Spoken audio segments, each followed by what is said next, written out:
블로그 마케팅의 핵심 역할은 단계에서 얼마나 타겟들을 사로잡는가입니다. 근데 많은 분들이 이걸 모르고 이게 잘 안 갖춰진 상태에서 주구장창 1일 1포스팅만 기계적으로 하고 상위 노출을 잡으려고 한다는 거죠.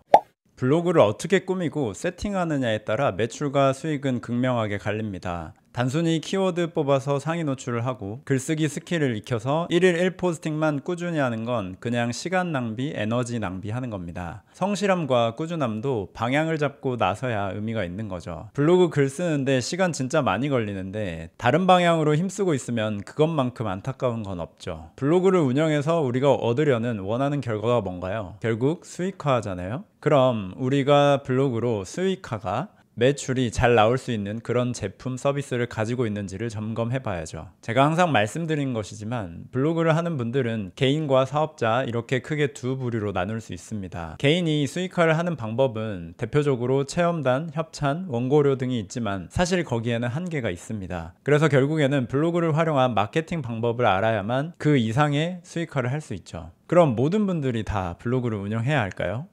그렇지 않습니다. 사업자 중에서도 블로그를 해야 하는 분들과 하면 안 되는 분들로 나눌 수 있습니다. 오늘 영상에서는 그 기준을 딱 정해 드릴 거고 그 배경 설명을 드려보겠습니다. 그리고 이어서 다음 두 편의 영상에서 실제 블로그 세팅까지 직접 보여드리도록 할게요. 영상을 집중해서 끝까지 보시고 이걸 실행에 옮긴다면 분명히 효과를 체감하실 겁니다. 제가 지금까지 구독자님들께 받은 피드백이 1100건이 넘는데요. 그중 가장 많이 다뤄줬으면 하는 컨텐츠 3위가 제가 실제로 하고 있는 브랜드 광고 대행에 대한 정보였고 2위가 자영업자 블로그 관리하는 법, 그리고 마지막 1위가 블로그 마케팅 기초를 다뤄줬으면 하는 의견이었습니다. 그리고 저희 홈페이지나 유튜브 라이브, 댓글 등을 통해 정말 많은 분들이 강의나 교육에 대한 문의도 꾸준히 주셨는데요. 이렇게 많은 분들의 요구를 모아서 10월 중에는 오프라인 모임도 계획하고 있고요. 이런 소식은 유튜브나 블로그, 카카오톡 단톡방 등을 통해서 안내 드릴 테니 혹시 놓치고 싶지 않다면 구독, 좋아요, 알림 설정, 그리고 고정 댓글을 확인해 주시기 바랍니다.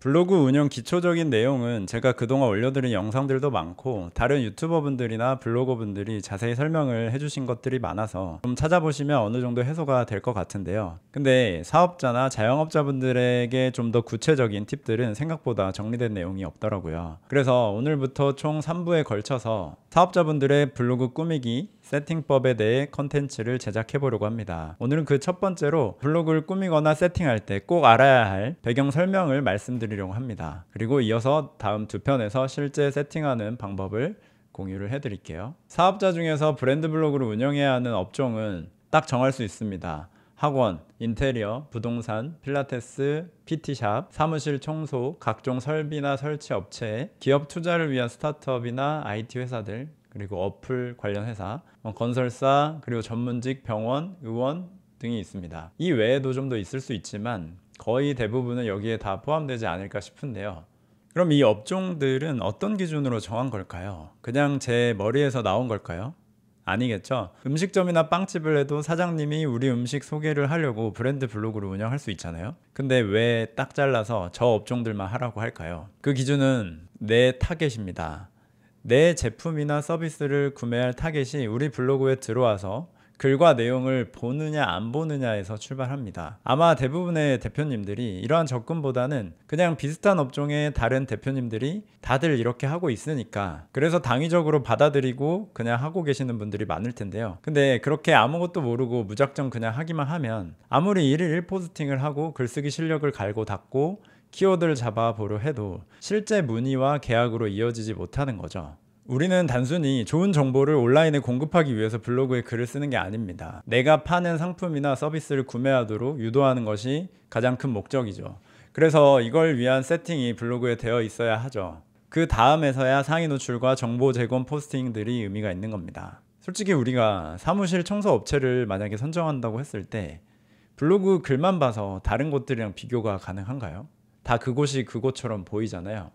그래서 그 중에 조금만 달라 보일 수 있는 그런 요소만 있다면 생각보다 타겟들이 보기에 인상적인 곳으로 우리 업체를 인식할 수 있다는 거죠. 그 방식은 색상이나 디자인이 될 수도 있고 마음을 울리는 글이 될 수도, 사업에 대한 철학과 자신감을 표현한 글이 될 수도 있습니다. 구매라는 행위는 마케팅 퍼널에 의해 이루어집니다.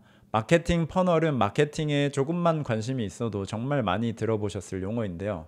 근데 이걸 아는 게 중요한 게 아니라 실제로 블로그 마케팅에 이게 어떻게 적용되는지를 아는 게 중요합니다. 어떤 제품이나 서비스든 구매의 과정은 다음과 같은 절차에 의해 진행됩니다. 사람들의 심리가 대부분 비슷하기 때문에 보편적으로 이런 과정을 거치는 것이고 그것을 이론화한 것이죠. 여기 보시는 것처럼 인지, 흥미, 고려, 구매, 충성 이렇게 깔때기 모양으로 점점 좁혀지는 거죠.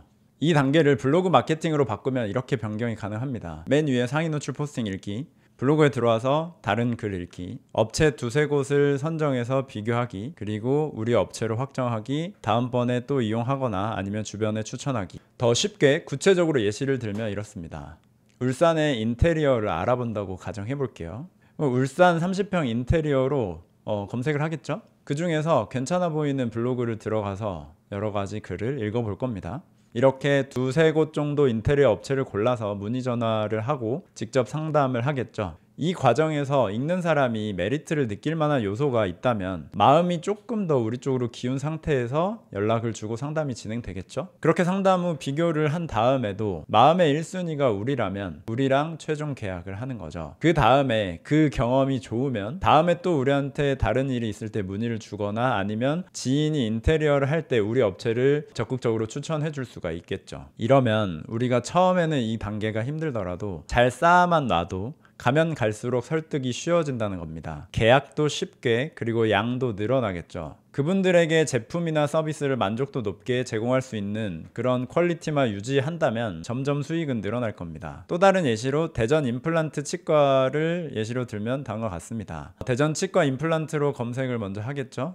그 다음 괜찮아 보이는 블로그를 몇 군데 들어가서 다른 글들을 읽어볼 겁니다. 치과가 얼마나 양심적인지, 그리고 원장님이 괜찮은 분인지, 실력이 있는지를 글을 보면서, 그리고 블로그에 어떻게 세팅이 되어 있는지를 읽어보면서 나름대로 검증을 하겠죠. 그렇게 몇 군데 추려서 가보고 상담하고 나서 결정을 하겠죠. 왜냐면 임플란트는 한 번 하면 금액이 수백이 기본이니까요. 고민을 많이 하고 선택을 하게 되는 상품인 거죠. 그렇게 경험을 한 뒤에 만족스러운 결과를 얻었다면 다른 부위를 치료한다거나 아니면 다른 지인에게 우리 치과를 소개해 줄 수 있는 거겠죠. 자, 그럼 이 5가지 단계에서 가장 중요한 핵심은 어딜까요? 어느 단계에 가장 힘을 줘야 될까요? 블로그 마케팅의 핵심 역할은 흥미와 고려 단계에서 얼마나 타겟들을 사로잡는가입니다. 근데 많은 분들이 이걸 모르고 이게 잘 안 갖춰진 상태에서 주구장창 맨 윗 단계인 인지 단계, 여기에서 1포스팅만 기계적으로 하고 상위 노출을 잡으려고 한다는 거죠. 상위 노출하는 게 중요하긴 한데 그렇게 상위 노출을 해서 타겟들을 데려오고 난 다음에 흥미를 주고 고려 단계로 넘어올 만큼의 메리트가 블로그에 글로 쓰여져 있는 후에야 의미가 있다는 거죠. 아무리 1일 1포스팅으로 글을 꾸준히 써도 문의가 안 오는 이유는 여기에 있습니다. 들어왔는데 흥미를 주지 못하면 여기서 다 이탈해버리기 때문입니다.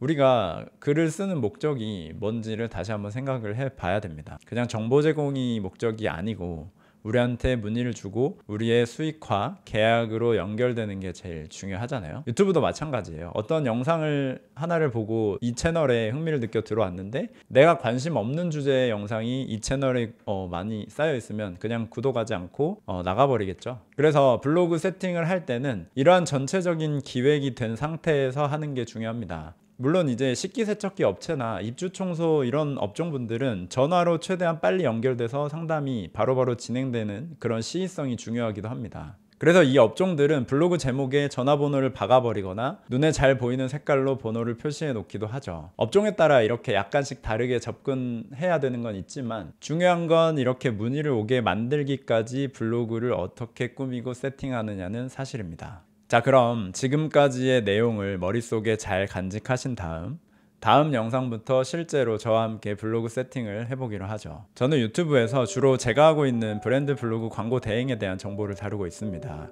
실제로 많은 클라이언트 분들의 블로그를 이와 같은 형태로 직접 관리해드리고 있기도 한데요. 사실 저는 이걸 하려고 마음먹고 시작하진 않았습니다. 온라인 사업을 해서 돈을 많이 벌기 위한 목적으로 이것저것 해오던 일이 여기까지 오게 되었는데요. 스토어나 유튜브 광고 대행, 마케팅 모두 다 해오던 과정에서 제가 좋아하고 잘하고 성과 나는 곳에 집중을 하다 보니 여기까지 오게 되었습니다. 이 경험들을 바탕으로 관련된 정보와 팁들을 알려드리고는 있지만 제가 뛰어나서 이걸 가르쳐 드린다 이렇게 생각하지는 않습니다.